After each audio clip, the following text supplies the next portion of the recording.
राधे राधे दोस्तों, आज मैं बहुत दिनों बाद वापस से अपना व्लॉग जो है वो स्टार्ट कर रही हूँ। काफ़ी दिन का मैंने गैप ले लिया था बीच में, और जब कोई चीज़ शुरुआत करते हैं तो भगवान का नाम लेके शुरू करना चाहिए। इसीलिए सबसे पहले मैंने पूजा की है व्लॉग में, और अब मैं बना रही हूँ यहाँ पे नाश्ता। तो नाश्ते में मैंने मॉर्निंग में सुबह चने की दाल और रोटी दही ये दिया था पारिक जी को टिफ़िन के लिए। और बच्चे कह रहे थे कि चने की दाल के साथ में पूड़ी बनाओ, और वाकई में पूड़ी जो है ना वो चने की दाल के साथ बहुत अच्छी लगती है। तो यहाँ पर पहले मैंने गेहूं के आटे की पूड़ी बनाई है, और उसके बाद मैं यहाँ पर बना रही हूँ सूरज के लिए चावल के आटे की पूड़ी, क्योंकि वो गेहूं की पूड़ी नहीं खाएगा।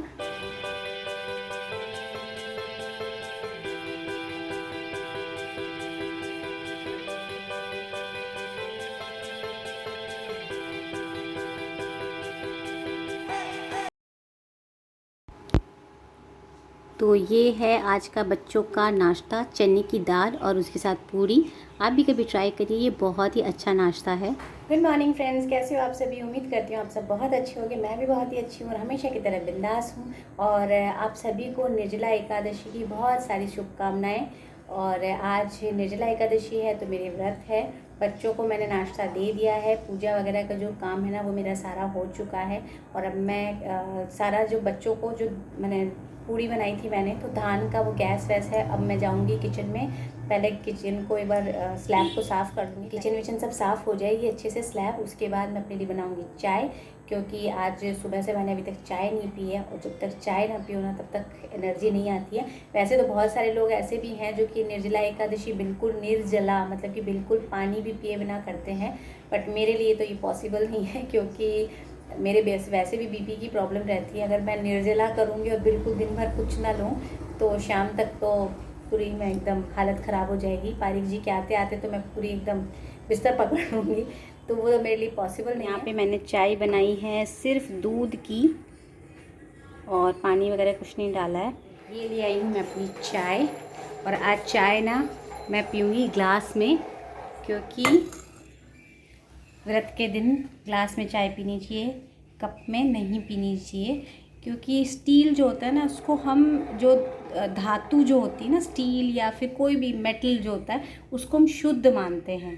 तो जहाँ तक हो सके स्टील के बर्तन में, या फिर जो भी मेटल का बर्तन जो आप यूज़ करते हो ना घर में, उन बर्तनों में ही व्रत के दिन खाना चाहिए, क्योंकि वो शुद्ध माना जाता है। अब आ गई हूँ मैं मशीन लगाने के लिए, क्योंकि जैसा कि आप सभी को पता है कि फ्राइडे या फिर सैटरडे दोनों में से कोई एक दिन मैं वीकेंड के टाइम पे एक बार मशीन लगाती हूँ, और एक बार या तो ट्यूसडे या वेडनेसडे, ज़्यादातर वेडनेसडे वीक के बीच में एक बार मशीन लगाती हूँ। तो 2 बार तो मशीन ज़रूर लगाती हूँ। कई बार बेडशीट वगैरह हो जाती है तो 3 बार भी लगानी पड़ती है मुझे। तो कपड़े काफ़ी सारे हो गए थे तो मैं जल्दी जल्दी पहले मशीन लगा लेती हूँ।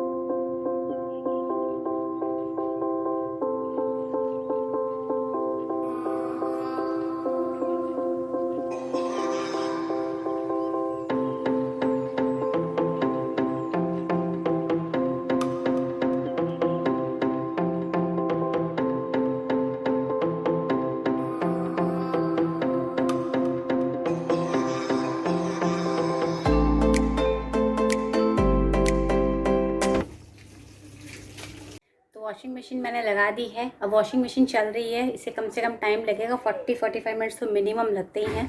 तब तक मैं जा रही हूँ आटा फलाहार का जो होता है ना वो लेने के लिए, या तो कुट्टू या फाफर जो भी आटा मिल जाए, क्योंकि आज व्रत के दिन तो मैं या तो कुछ फलाहार का कुछ बना के ही खाऊँगी, और वहीं बीच में फिर भाभी के यहाँ भी जा कर के आऊँगी। लाडो कुछ देर खेली मेरे और हितांश के साथ, और अब मैडम लाडो जो है वो है सो रही है, रेस्ट कर रही है। और भाभी ने फलाहार मेरा यहीं बना लिया है, तो यहीं पे मैं फलाहार लेके जाऊंगी। तो यहाँ पर भाभी ने बनाया है फाफर के आटे का हलवा और साबूदाने की खिचड़ी। डुगू लाला है, डुगू लाला भी व्रत किया है।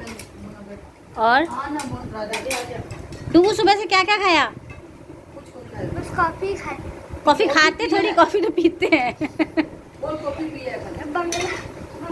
कॉफ़ी ए धान वाला उधर जाओ, ए व्रत वाला बिना आने वाला आदमी बैठेगा यहाँ पे, तुम इधर आके बैठो। हाँ ये धान वाला अलग व्रत रखा है। हाँ आने को छोड़ा है, आने नहीं खाएंगे। उसके अलावा फलहार में जो मिले सब खाओ। खाता पीता। खाने पीने वाला व्रत है आज। आज लाडो का भी व्रत है। लाडो ने सच में कुछ नहीं खाया है। लाडो का अच्छा वाला व्रत। लाडो का भी व्रत है। लाडो का व्रत कड़ा है। वो सिर्फ दूध पे है। पियर पास में होने का ये फायदा होता है कि घर में कुछ बनाने की जरूरत नहीं है। यहाँ पे मैं आई किसी और काम के लिए और यहाँ पे खाने पीने बैठ गए। मिलना हो गया, वो सो चुकी है। हाय गाइस, मेरा नाम है इसका नाम है भव्या, जिसको कुछ नहीं खाना है। इसने बस व्रत किया है जबरदस्ती। और वो पीछे बैठा है अन्न वाला, आज से उसका नाम है अन्न वाला पारिक। पानी मत मांगना। हम लोग तो बचपन में खाने के लिए व्रत कर लेते थे कि चलो अच्छा मिलेगा। हाँ बेटा, ये तो तुझे पसंद आता ही है। साबूदाना का खिचड़ी तो पसंद वाला चीज़ है। अब से थोड़ा थोड़ी है। अब से इसी बहाने व्रत कर लिया करो। और लेना, ले ले। अन्न वाला पारिक को मन नहीं कर रहा है कुछ खाने का पीने का। बाकी अपनी भाभी के यहाँ से ये पियर पास में हो तो कितना अच्छा फ़ायदा होता है ना। देखिए मैं गई थी फलाहार के लिए आटा लेने के लिए, लेकिन वहाँ भाभी के यहाँ गई तो भाभी ने कहा कि आप अकेले व्रत करने वाले तो बेकार में, एक अकेले के लिए क्या तो घर में बनाओगे। यहीं पे हम सब एक साथ सभी व्रत किए हुए थे तो हम यहाँ पे खा रहे हैं तो आप हमारे साथ ही खा लो। तो कहते हैं ना कि व्रत में पीहर और ससुराल दो का ही खा सकते हैं, उसके अलावा तीसरी जगह नहीं खा सकते। तो पीहर ही है तो कोई प्रॉब्लम नहीं था, तो मैं वहाँ खा के आ गई हूँ। और इवन इवनिंग में भी भाभी उसका रोटी बनाएगी, फलियारी रोटी बनाएगी, तो वो बोल रही है कि मैं आपको भेज दूँगी। तो और वैसे भी ना मैं वहाँ चली गई तो मुझे सही लगा, क्योंकि मॉर्निंग में मुझे ना घर बहुत खाली खाली लग रहा था। मम्मी पापा कल रात को ही गए हैं तो एकदम घर खाली खाली सा लग रहा था। तो थोड़ा जाके आ गई तो मुझे भी अच्छा लगा। हितांश भी चला गया, लाडो को खिला के भी आ गई। और बस, और आज का व्लॉग मैं करूँगी यहीं फिनिश। मिलते हैं मेरे नेक्स्ट व्लॉग में। Till then bye bye.